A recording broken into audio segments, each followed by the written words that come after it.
अस्सलामुअलैकुम स्टूडेंट्स, उम्मीद है आप खैरियत से होंगे। आज हम एक्सरसाइज नंबर 2.1 का क्वेश्चन नंबर 2 सॉल्व करेंगे। इसकी स्टेटमेंट है solve the following quadratic equations by factorisation method. इसको हम फैक्टराइजेशन मेथड से सॉल्व करेंगे। Question number 2, solve the following quadratic equations by factorisation method. Factorisation का मतलब होता है बजरिया तजज़ी। हमने इसको तजज़ी के तरीके से सॉल्व करना है। क्वाड्रेटिक इक्वेशन को किसी भी मेथड से सॉल्व करना हो उसको पहले स्टैंडर्ड फॉर्म में लिखना ज़रूरी है। ये इक्वेशन पहले ही स्टैंडर्ड फॉर्म में लिखी हुई है। अब इसको सॉल्व कैसे करना है उसके लिए देखना है आपने एक्स स्क्वायर के साथ क्या नंबर लिखा हुआ है। सबसे पहले एक्स स्क्वायर के साथ जो नंबर लिखा है उसको कांस्टेंट वैल्यू के साथ मल्टीप्लाई करना है। आपने 1 को 6 से मल्टीप्लाई किया, आंसर क्या आया 6। अब हमने देखना है कि वो कौन कौन से दो नंबर्स हैं जिनको मल्टीप्लाई करने से 6 आता है। एक तो 1 को 6 से मल्टीप्लाई करने से 6 आ गया, और दूसरा 2 को 3 से मल्टीप्लाई करने से 6 आ गया। इसके अलावा कोई और पेयर नहीं बनता जहां पर दो नंबर्स को मल्टीप्लाई करने से 6 आता हो। अब हमने इन दोनों पेयर्स में से देखना है कौन से दो नंबर्स को ऐड या सब्ट्रैक्ट करने से दरमियान में x के साथ 1 लिखा हो तो वो नंबर आए। तो 1 और 6 को मल्टीप्लाई करने से 6 तो आ गया, 6 में से 1 माइनस करेंगे तो 5 आएगा, जबकि हमें दरमियान में 1 चाहिए। इसलिए हम 3 में से 2 माइनस करेंगे तो 1 आएगा। हमें ऐसे नंबर्स का पेयर चाहिए जिनको मल्टीप्लाई करने से 6 आए और प्लस या माइनस करने से 1 आए। इसलिए ये दोनों शर्तें हमारी ये वाला नंबर पूरी कर रहा है 2 और 3। 2 और 3 को मल्टीप्लाई करेंगे 6 आएगा, और 3 में से 2 माइनस करेंगे तो आंसर 1 आएगा।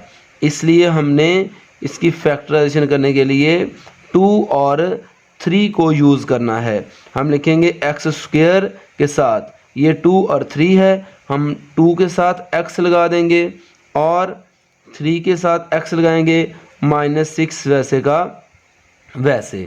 अब देखिए स्टूडेंट्स, जो दरमियान में साइन हो इन दोनों में से बड़ी वैल्यू के साथ वो साइन लगा दें।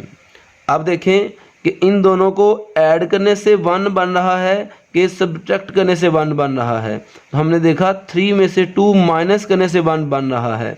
इसलिए जब वैल्यूज़ को माइनस करना हो तो दोनों के साइन चेंज होने चाहिए। तो इसका साइन माइनस वाला है तो इसका साइन प्लस वाला लगा देंगे। इस तरीके से दोनों वैल्यूज़ के साइन चेंज हो गए। आप +2x -3x करेंगे तो आंसर -1x आएगा। इस तरीके से हमने दरमियान वाली वैल्यू को तोड़ के दो वैल्यूज़ बना ली हैं जिसको हम कहते हैं मिड टर्म ब्रेक कर ली है। अब हमारे पास 3 से 4 वैल्यूज़ बन गई हैं। अब हमने फर्स्ट 2 वैल्यूज़ में से कॉमन देखना है और लास्ट 2 वैल्यूज़ में से कॉमन देखना है। 2 वैल्यूज़ में से x कॉमन आ रहा है, बाकी क्या बचा, एक्स स्क्वायर में से एक x कॉमन लिया तो एक x बच गया, यहाँ पर प्लस है तो प्लस लगा दिया। 2x में से x कॉमन लिया तो यहाँ पर 2 रह गया। अब थर्ड वैल्यू के साथ जो साइन हो वही साइन यहाँ पर लगाएं और इन दोनों में से देखें क्या कॉमन आ रहा है। इन दोनों में से 3 कॉमन आ रहा है, 3 कॉमन लिया यहाँ पे रह गया x। जब थर्ड वैल्यू के साथ माइनस हो तो फोर्थ वैल्यू का साइन चेंज करके लिखेंगे। 3 का टेबल 2 तक पढ़ेंगे तो 6 आएगा =0। इस तरीके से ये दोनों ब्रैकेट्स सेम होनी चाहिए। ये दोनों ब्रैकेट सेम नहीं आई तो हमारा क्वेश्चन सही नहीं होगा। अब यहाँ से और यहाँ से हमारे पास x + 2 कॉमन आ रहा है। हमने यहाँ से x + 2 कॉमन लिया, बाकी हमारे पास क्या बच गया x और -3। x - 3 = 0। अब यहाँ पर दो ब्रैकेट्स मल्टीप्लाई हो रही हैं और इज इक्वल टू 0 लिखा हुआ है। इसका मतलब है जिन दो वैल्यूज़ को मल्टीप्लाई करके आंसर 0 आए। कैसे मुमकिन है? जब इन दोनों में से कोई एक वैल्यू 0 के इक्वल हो या दोनों ही वैल्यूज़ 0 के इक्वल हों। इसलिए हम इनको बारी बारी दोनों को 0 के इक्वल लिखेंगे। हम लिखेंगे आइदर और। Either x plus 2 is equal to 0, या तो x प्लस 2 0 के इक्वल है या x माइनस 3 0 के इक्वल है। जब x प्लस 2 को 0 के इक्वल लिखा तो x की वैल्यू आ गई -2। जब x माइनस 3 को 0 के इक्वल लिखा तो यहाँ से x की वैल्यू आ गई +3। ये -3 इक्वल के राइट साइड पे जाके +3 हो जाएगा। तो यह हमारे पास x की दो वैल्यूज़ आ गई। आखिर पे हम इन दोनों वैल्यूज़ को सॉल्यूशन सेट की फॉर्म में लिख देते हैं। सॉल्यूशन सेट हल सेट लिख देते हैं। x की एक वैल्यू आई है -2 और एक वैल्यू आई है हमारे पास +3। ये हमारे पास इस इक्वेशन का सॉल्यूशन आ गया। नेक्स्ट है हमारे पास part number 2, x² + 3x - 28 is equal to 0। इसको हमने फैक्टराइजेशन मेथड से सॉल्व करना है। तो उसके लिए सबसे पहले देखें, x² के साथ 1 लिखा है और -28। ये इक्वेशन पहले ही स्टैंडर्ड फॉर्म में लिखी हुई है। अब हमने x² के कोएफिशिएंट को कांस्टेंट वैल्यू से मल्टीप्लाई करना है। हम 1 को मल्टीप्लाई करेंगे 28 से तो आंसर आया 28। अब हमने ऐसे नंबर्स सोचने हैं जिनको मल्टीप्लाई करने से आंसर 28 आता हो। तो आप कैलकुलेटर पर लिखिएगा 28। 28 को जब हम 2 पे डिवाइड करेंगे तो आंसर आएगा 14, यानी एक पेयर बन जाएगा 2 और 14 का, जिनको मल्टीप्लाई करने से 28 आए। फिर हम 28 को अगर 3 पे डिवाइड करेंगे तो आंसर फ्रैक्शन वाला आएगा। इसका मतलब है 28 3 की टेबल पे डिवाइड नहीं होता। इसके बाद हम 28 को 4 पर डिवाइड करेंगे तो आंसर आएगा 7, यानी 28 4 का टेबल 7 तक पढ़ें तो 28 आता है और 7 का टेबल 4 तक पढ़ें तो 28 आएगा। इसके अलावा और किसी टेबल पर नंबर 28 नहीं आया। अब हमने इन तीनों पेयर्स में से देखना है कि कौन से दो नंबर्स को प्लस या माइनस करने से ये 3 बनता है, क्योंकि हमें एक ऐसा पेयर चाहिए जिनको मल्टीप्लाई करने से आंसर 28 आए और प्लस या माइनस करने से 3 आए। तो 28 में से 1 माइनस करेंगे तो 27 आएगा, प्लस करेंगे तो 29 आएगा। 14 में से 2 माइनस करेंगे तो 12 आएगा और 14 में 2 ऐड करेंगे तो 16 आएगा, यानी 3 नहीं आ रहा। 7 में से 4 माइनस करेंगे तो 3 आएगा, यानी 4 और 7 का पेयर हमारी दोनों शर्तें पूरी कर रहा है कि मल्टीप्लाई करने से 28 भी आ रहा है और प्लस या माइनस करने से 3 भी आ रहा है। इसलिए हम x² दरमियान वाली वैल्यू को तोड़ के लिखेंगे 4x और 7x minus 28 is equal to 0। अब इनके साथ साइन लगाने हैं तो देखें दरमियान वाली वैल्यू के साथ जो साइन हो वही साइन इन दोनों में से बड़ी वैल्यू के साथ लगाते हैं। अब देखते हैं कि 7 और 4 को ऐड करने से 3 आया है कि सब्ट्रैक्ट करने से। तो हमने 7 में से 4 सब्ट्रैक्ट किया है तो 3 आया है। इसलिए जब वैल्यूज़ को सब्ट्रैक्ट करना हो तो दोनों के साइन चेंज होते हैं। ये प्लस वाला है तो ये माइनस वाला होना चाहिए। 7x में से 4x माइनस करेंगे तो 3x आया है। इस तरीके से हमने दरमियान वाली वैल्यू को तोड़कर दो वैल्यूज़ बना ली हैं, यानी हमने मिड टर्म ब्रेक कर ली है।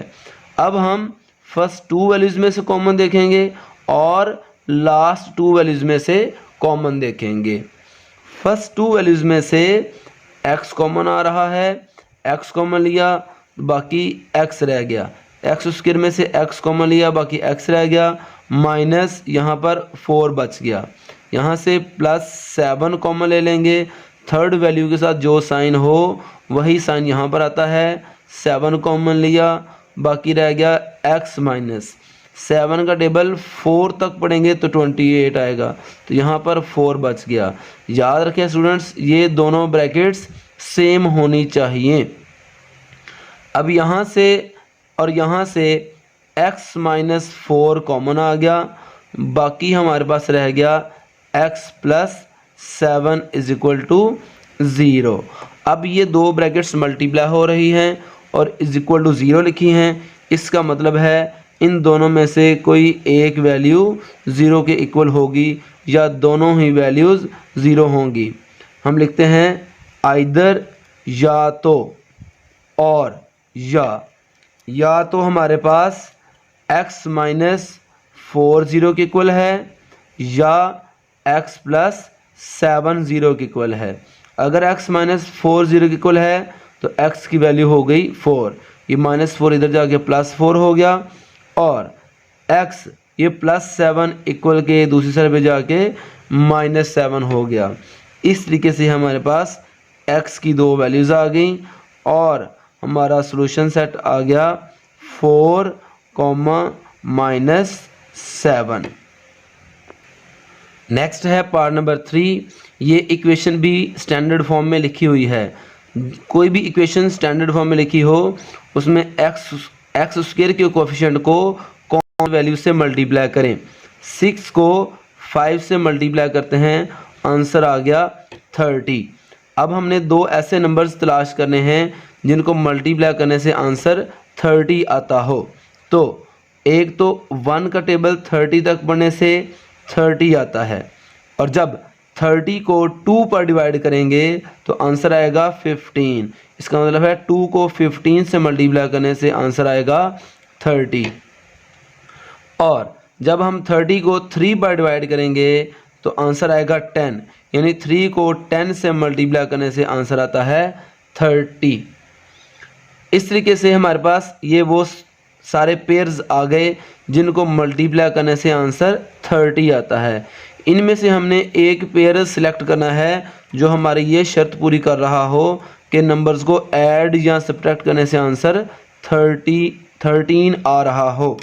तो हमारे पास 6 और 5 को ऐड करने से 11 आएगा, 30 नहीं आ रहा, ये पेयर हमारे काम का नहीं। 30 में से 1 माइनस करेंगे तो 29 आएगा, और 30 में 1 ऐड करेंगे तो 31 आएगा। हमें 13 चाहिए, ये पेयर भी हमारे काम का नहीं। अब देखें 15 में से 2 माइनस करेंगे तो 13 आ रहा है, यानी ये हमारा पेयर हमारे काम आ सकता है। और एक है 10 में 3 ऐड करने से 13 बन रहा है, यानी ये पेयर भी हमारा काम का हो सकता है। लेकिन अब इन दोनों में से एक पेयर सेलेक्ट करना है। तो याद रखें, अब ये कैसे पता चलेगा कि हमने 2 और 15 वाला पेयर लेना है या 3 और 10 वाला पेयर लेना है। उसके लिए याद रखना है स्टूडेंट्स, अगर हमारे पास थर्ड वैल्यू का साइन नेगेटिव हो तो दरमियान वाली दोनों वैल्यूज़ के साइन डिफरेंट होने चाहिए, यानी दरमियान वाली दोनों वैल्यूज़ को सब्ट्रैक्ट करके दरमियान वाली वैल्यू बनेगी। तो हमारे पास 3 और 10 को ऐड करने से 13 आ रहा है, इसलिए ये पेयर हमारे काम का नहीं, क्योंकि थर्ड वैल्यू के साथ माइनस हो तो दो वैल्यूज़ को सब्ट्रैक्ट करके दरमियान वाली वैल्यू बनती है।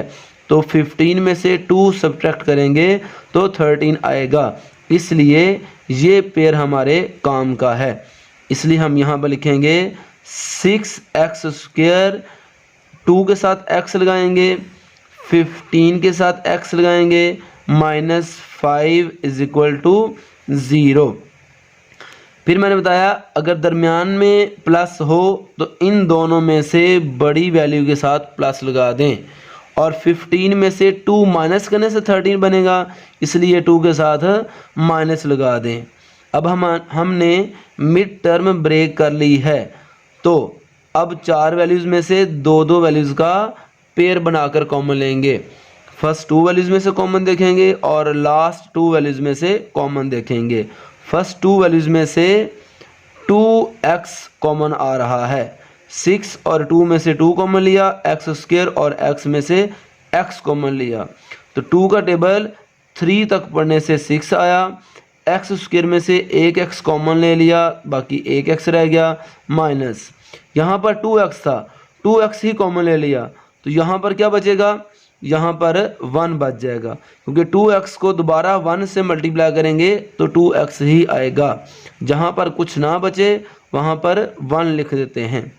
यहाँ पर प्लस वैसे का वैसे 15x और 5 में से 5 कॉमन आएगा, 5 का टेबल 3 तक पढ़ेंगे तो 15 आएगा, माइनस वैसे का वैसे 5 का टेबल कहाँ तक पढ़े तो 5 आएगा 1 तक, तो यहाँ पर 1 बच गया। अब इन दोनों में से ये 3x minus 1 3x minus 1 same है, ये कॉमन ले लिया, 3x माइनस 1 इतने पोर्शन में से और इतने पोर्शन में से 3x माइनस 1 कॉमन ले लिया, बाकी रह गया 2x plus 5 is equal to 0। अब ये दो ब्रैकेट्स मल्टीप्लाई हो रही हैं, इक्वल टू 0 लिखा हुआ है, इसका मतलब है बारी बारी दोनों को 0 के इक्वल पुट करेंगे। यहाँ पे लिखेंगे either 3x minus 1 is equal to 0 और 2x plus 5 is equal to 0। यहाँ से हमारे पास 3x इज इक्वल टू ये माइनस 1 इधर जाके प्लस 1 हो जाएगा और ये 3x के साथ मल्टीप्लाई हो रहा है, इक्वल के दूसरी तरफ डिवाइड हो जाएगा। और यहाँ पर 2x ये प्लस 5 इक्वल के दूसरी साइड पे जाके माइनस 5 हो जाएगा, ये 2x के साथ मल्टीप्लाई हो रहा है, ये उधर जाके डिवाइड हो जाएगा, तो x की वैल्यू हो गई -5/2। आखिर पर हम लिखते हैं सॉल्यूशन सेट, हल सेट। एक x की वैल्यू है 1/3 और एक x की वैल्यू है -5/2। सॉल्यूशन सेट में स्टूडेंट्स आपने सिर्फ x की वैल्यूज लिखनी है, साथ x सॉल्यूशन सेट के अंदर नहीं लिखना। नेक्स्ट है हमारे पास पार्ट नंबर 4। देखिए स्टूडेंट्स, ये इक्वेशन स्टैंडर्ड फॉर्म में नहीं लिखी हुई, पहले हम इसको स्टैंडर्ड फॉर्म में लिखेंगे। तो स्टैंडर्ड फॉर्म में लिखने के लिए हमने पूरी इक्वेशन को एलसीएम से मल्टीप्लाई कर देना है। इसका एलसीएम है 2, हम पूरी इक्वेशन को वैसे का वैसे लिखते हैं, 3/2x इज इक्वल टू 9/2 और पूरी इक्वेशन को हम 2 से मल्टीप्लाई कर देते हैं, क्योंकि इसका एलसीएम है 2। जब 2 से मल्टीप्लाई करेंगे ये 2 इस 2 से कैंसिल हो जाएगा, ये 2 इस 2 से कैंसिल हो जाएगा। बाकी बचा हमारे पास 2x² minus 3x is equal to 9 और 2x² माइनस 3x ये +9 इक्वल के लेफ्ट साइड पर आके -9 हो जाएगा, इक्वल टू 0। ये क्वाड्रेटिक इक्वेशन की स्टैंडर्ड फॉर्म है। अब हमने x² का कोएफिशिएंट को कांस्टेंट वैल्यू से मल्टीप्लाई करना है। जब हम 2 को 9 से मल्टीप्लाई करेंगे आंसर आएगा 18। अब हमने ऐसे नंबर्स लिखने हैं जिनको मल्टीप्लाई करने से आंसर 18 आता हो। एक तो 1 को 18 से मल्टीप्लाई करने से 18 आता है, दूसरा 2 को 9 से मल्टीप्लाई करने से 18 आता है, तीसरा 3 को 6 से मल्टीप्लाई करने से 18 आता है, या 6 को 3 से मल्टीप्लाई करने से 18 आता है।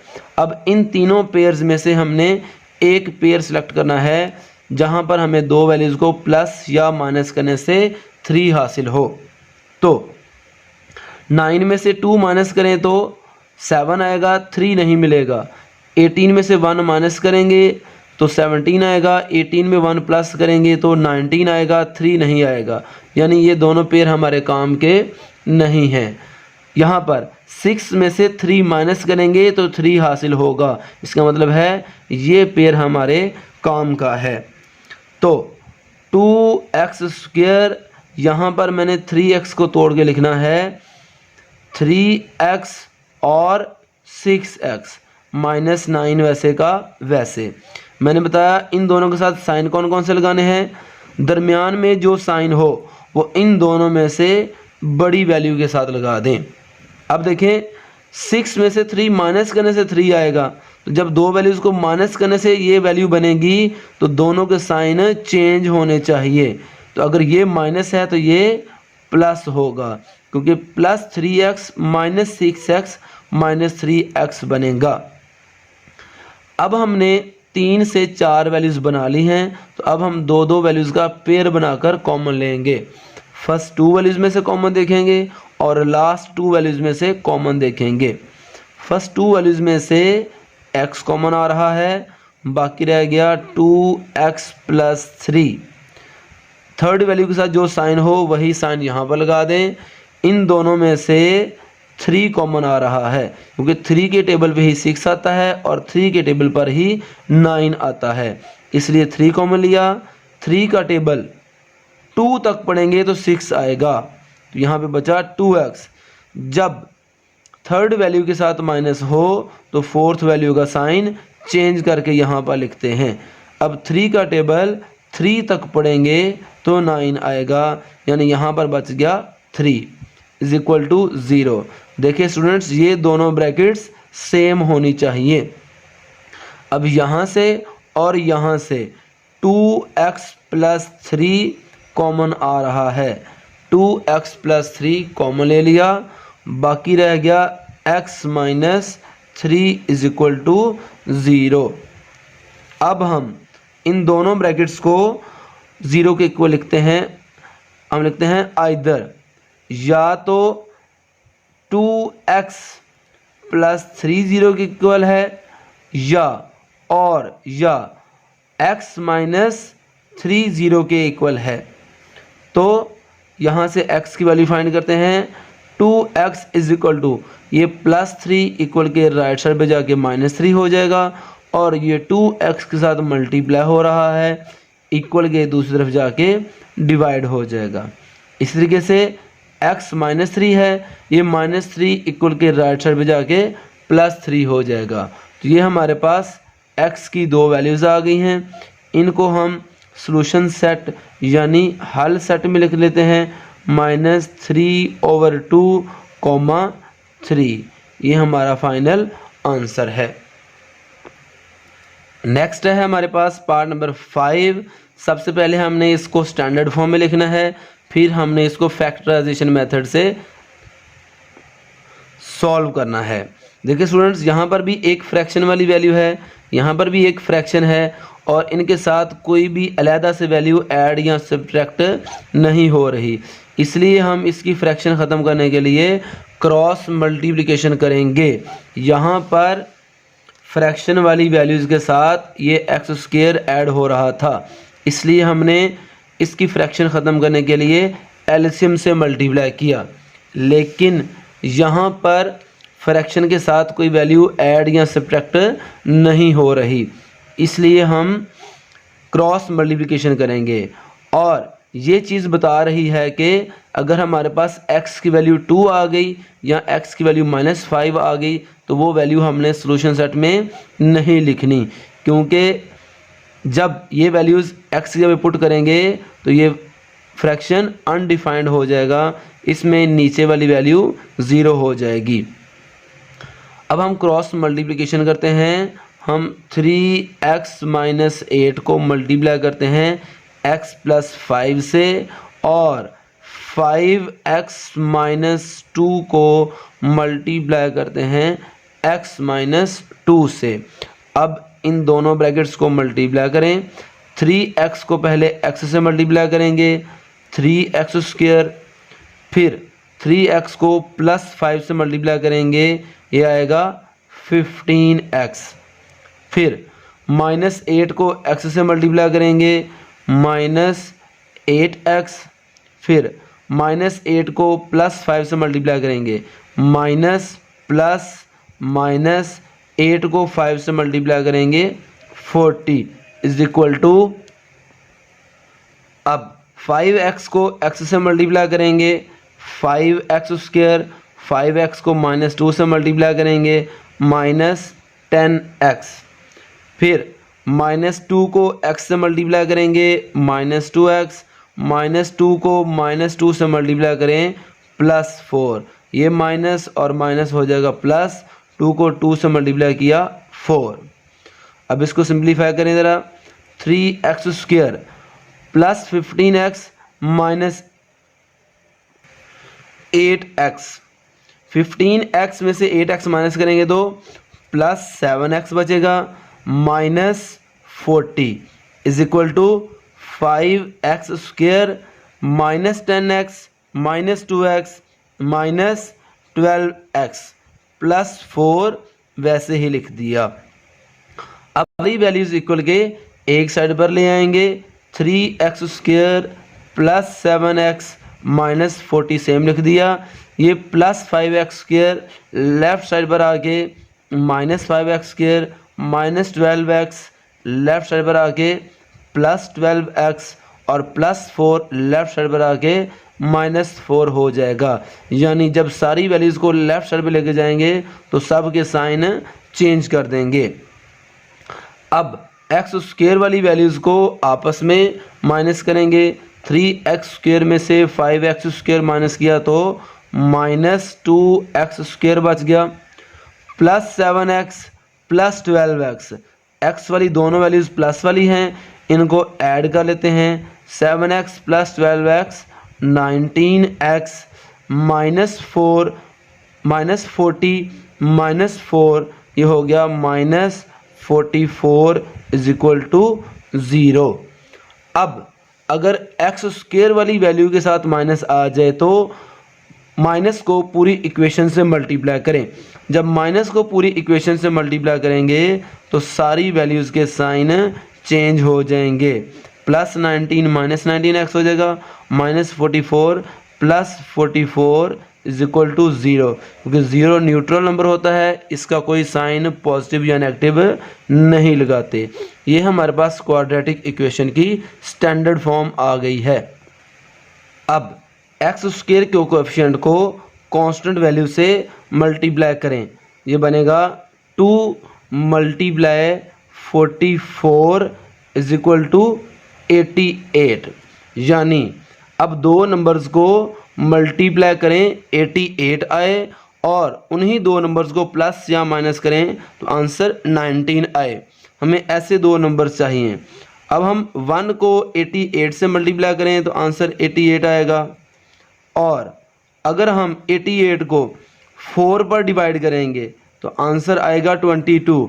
यानी 4 का टेबल 22 तक बढ़ने से 88 आता है। इसके अलावा हम 88 5 पर डिवाइड नहीं होता, 6 पर भी डिवाइड नहीं होगा, 7 पर भी डिवाइड नहीं होगा। अब हम 88 को 8 पर डिवाइड करेंगे तो आंसर आएगा 11।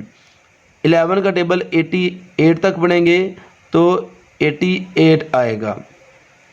अब ये वो सारे पेयर्स हमने लिख लिए जिनकी मदद से 88 आ सकता था। अब इनमें से हमने वो पेयर सिलेक्ट करना है जिसकी मदद से हमारे पास 19 आए। तो 44 में से 2 माइनस करेंगे तो 42 आएगा, 19 नहीं बनेगा। 88 में से 1 माइनस करेंगे तो 87 बनेगा, या 22 में से 4 माइनस करेंगे तो 18 बनेगा, और 22 में 4 ऐड करेंगे तो 26 बनेगा। यानी इन तीनों पेयर्स की मदद से 19 नहीं बन रहा। लेकिन 11 को 8 से मल्टीप्लाई करेंगे तो 88 आ रहा है, और 11 में 8 ऐड करें तो 19 आ रहा है। इसका मतलब है 11 और 8 का पेयर हमारी दोनों कंडीशंस को पूरी कर रहा है। इसलिए हम 2x² यहाँ पर 19x को तोड़ के लिखेंगे 8x और 11x plus 44 is equal to 0। अब देखिए दरमियान में माइनस है, इसलिए इन दोनों में से बड़ी वैल्यू के साथ माइनस लगा दिया। अब देखिए स्टूडेंट्स 11 और 8 को ऐड करने से 19 बन रहा है। तो जब वैल्यूज़ को ऐड करना हो तो दोनों के साइन सेम होने चाहिए। इसलिए अगर इसके साथ माइनस है तो फिर इसके साथ भी माइनस ही आएगा, क्योंकि माइनस 8x और माइनस 11x माइनस 19x बनेगा। अब हमारे पास दरमियान वाली वैल्यू को तोड़ के दो वैल्यूज़ बन गई। मिड टर्म हमने ब्रेक कर ली है। अब दो वैल्यूज़ का पेयर बनाकर कॉमन लेंगे, फर्स्ट 2 वैल्यूज़ में से और लास्ट 2 वैल्यूज़ में से कॉमन लेंगे। तो पहली 2 वैल्यूज़ में से 2x कॉमन आ रहा है। 2 और 8 में से 2 कॉमन आ रहा है। एक्स स्क्वायर और x में से x कॉमन आ रहा है। 2x कॉमन लिया तो बाकी यहाँ पर है गया x माइनस 2 का टेबल 4 तक पढ़ें तो आंसर आएगा 8। ये x कॉमन ले लिया, ये बाकी बच गया माइनस। अब 11x और 44 में से 11 कॉमन ले लिया तो बाकी बच गया x। जब थर्ड वैल्यू के साथ माइनस हो तो फोर्थ वैल्यू का साइन चेंज करके लिखेंगे। 11 का टेबल 4 तक बढ़ा तो 44 आया। यहाँ से हमने x माइनस 4 कॉमन ले लिया, बाकी रह गया 2x minus 11 is equal to 0। अब हम यहाँ पर दोनों ब्रैकेट्स को बारी बारी 0 के इक्वल लिखेंगे। हम लिखेंगे either x minus 4 equal to 0 और या 2x minus 11 is equal to 0।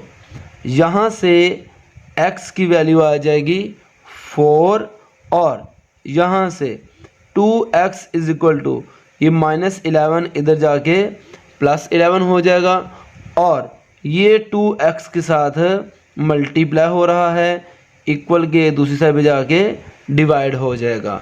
तो ये हमारे पास x की 2 वैल्यूज आ गई। एक आंसर आया 4 और एक आंसर आया 11/2। आखिर पे हम इसको सॉल्यूशन सेट में लिख देते हैं।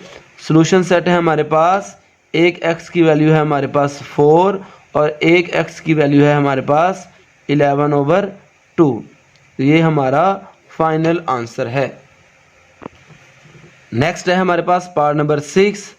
इसको हमने सिंप्लीफाई करके पहले स्टैंडर्ड फॉर्म में लिखना है और इसका मतलब है कि अगर हमारे पास x की वैल्यू 1 या -3 आ गई तो उसको सॉल्यूशन सेट में नहीं लिखना, क्योंकि ये फ्रैक्शन अनडिफाइंड हो जाती हैं x की वैल्यू 1 या -3 के लिए। इसको हम स्टैंडर्ड फॉर्म में लिखते हैं। उसके लिए हमने इस पूरी वैल्यू को वैसे का वैसे लिखना है। 1/x - 1 minus 1/x + 3 is equal to 1/35। इस सारी वैल्यूज़ को हमने वैसे का वैसे लिखा। अब हमने सारी फ्रैक्शंस को एलसीएम से मल्टीप्लाई करना है। तो एलसीएम क्या बनेगा, नीचे वाली सारी वैल्यूज़ को मल्टीप्लाई कर दें। जब नीचे वाली सारी वैल्यूज़ डिफरेंट हों तो सारी वैल्यूज़ को मल्टीप्लाई करके लिख दें, वही इसका एलसीएम होता है। इसका एलसीएम होगा x - 1 x + 3 और 35। इसी तरीके से 35 x - 1 और x + 3 से हम सारी वैल्यूज़ को मल्टीप्लाई कर देते हैं। यहाँ पर भी 35 × x - 1 और x + 3 सारी वैल्यूज़ के साथ मल्टीप्लाई किया तो यहाँ से x - 1 से कैंसिल होगा, x + 3 से कैंसिल हो जाएगा, 35 इस 35 से कैंसिल हो जाएगा। जो बाकी बच गया है वो लिख रहा हूँ।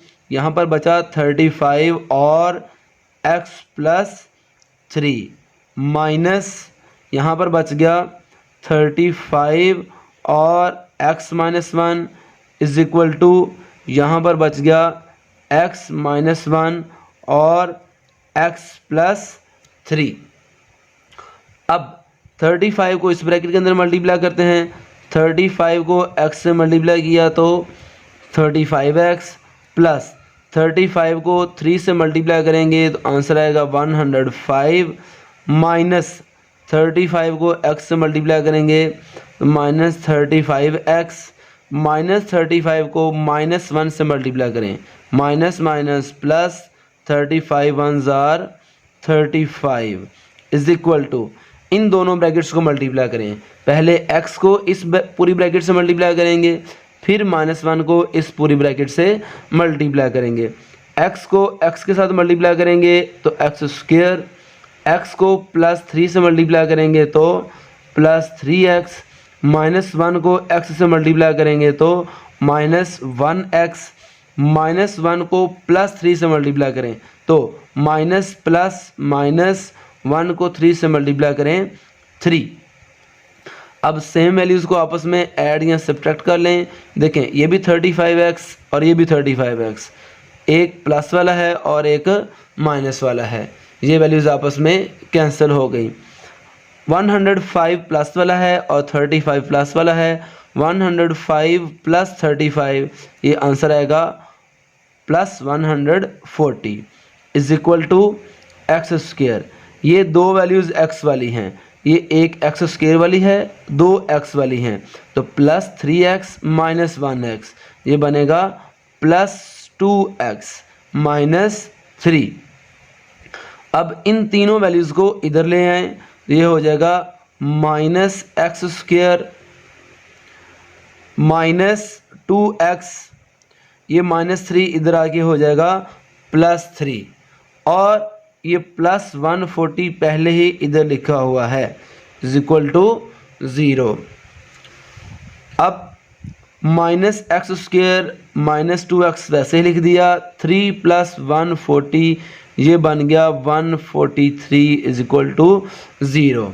अगर x² का कोफिशिएंट नेगेटिव हो तो पूरी इक्वेशन को माइनस से मल्टीप्लाई करके सारी वैल्यूज़ के साइन चेंज कर दें, ये हो जाएगा -143 इज इक्वल टू 0।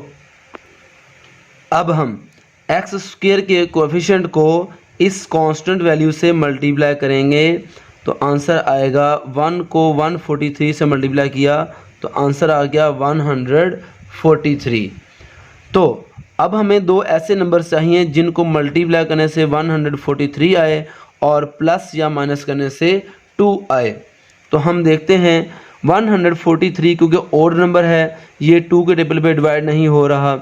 आप कैलकुलेटर की मदद से 143 को 3 पर डिवाइड करके देखें, 4 5 6 7 8 9 10, किसी नंबर पे 143 कंप्लीट डिवाइड नहीं हो रहा, इसलिए 143 11 के टेबल पर डिवाइड हो रहा है। आप कैलकुलेटर पर 143 को 11 पर डिवाइड करें तो आंसर आएगा 13, यानी 11 को 13 से मल्टीप्लाई करने से आंसर आएगा 143। तो ये दो पेयर्स हमारे पास बने जिनको मल्टीप्लाई करने से आंसर 143 आता है। अब इन दोनों में से हमने एक पेयर सेलेक्ट करना है जिन नंबर्स को प्लस या माइनस करने से 2 बन रहा है। तो 143 में से 1 माइनस करेंगे तो 142 रह जाएगा, 2 नहीं आएगा, इसलिए हम 13 में से अगर 11 माइनस करें तो 2 बन रहा है। इसका मतलब है ये पेयर हमारे काम का नहीं, ये पेयर हमारे काम का है।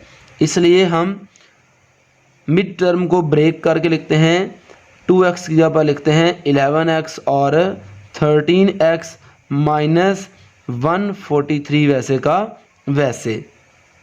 अब देखिए स्टूडेंट्स, दरमियान में प्लस है तो इन दोनों में से बड़ी वैल्यू के साथ प्लस लगा दें। अब देखिए 13 में से 11 माइनस करने से 2 आ रहा है, तो जब वैल्यूज़ को माइनस करना हो तो दोनों के साइन डिफरेंट होने चाहिए। तो ये 13x प्लस वाला है तो यहाँ पर माइनस लगा देंगे, अब दोनों के साइन डिफरेंट हो गए। अब 3 से 4 वैल्यूज़ बन गई हैं, अब दो वैल्यूज़ का पेयर बनाकर कॉमन लेंगे। अब फर्स्ट 2 वैल्यूज़ में से x कॉमन लेंगे तो बाकी क्या बच जाएगा हमारे पास, x² में से x कॉमन लिया, बाकी x रह गया, माइनस यहाँ पर 11 बच गया, यहाँ पर प्लस है तो इधर प्लस लगा दिया। इन दोनों वैल्यूज़ में से 13 कॉमन आ रहा है क्योंकि हमने अभी देखा कि 13 को 11 से मल्टीप्लाई करें तो 143 आएगा, यानी 143 को हम लिख सकते हैं 11 × 13, तो इन दोनों में 13 कॉमन है। जब 13 कॉमन लेंगे तो यहाँ पर बचेगा x, यहाँ पे माइनस ही रहेगा, थर्ड वैल्यू के साथ प्लस हो तो फोर्थ वैल्यू का साइन वैसे ही आ जाएगा। 13 कॉमन लेंगे तो यहाँ पर रह जाएगा 11। इस तरीके से हमारे पास ये वाली दोनों ब्रैकेट्स सेम आ गई। ये दोनों ब्रैकेट सेम होनी चाहिए। अब यहाँ से और यहाँ से x माइनस 11 कॉमन आएगा, बाकी रह जाएगा x plus 13 is equal to 0। अब इन दोनों वैल्यूज़ को हम बारी बारी 0 के इक्वल लिखते हैं। हम लिखते हैं either x minus 11 is equal to 0 और x plus 13 is equal to 0। तो यहाँ से x की वैल्यू आ जाएगी हमारे पास -11, राइट साइड पे जाके +11 हो जाएगा, और +13 राइट साइड पे जाके -13 हो जाएगा। तो ये हमारे पास x की दो वैल्यूज़ आ गई। आखिर पे सॉल्यूशन सेट लिख दें। Solution set is equal to 11, -13। ये हमारा फाइनल आंसर है। स्टूडेंट्स, अगर आपको हमारी वीडियो अच्छी लगी हो, इसको लाइक और शेयर कर दें और हमारे चैनल को सब्सक्राइब कर दें। अल्लाह हाफिज़।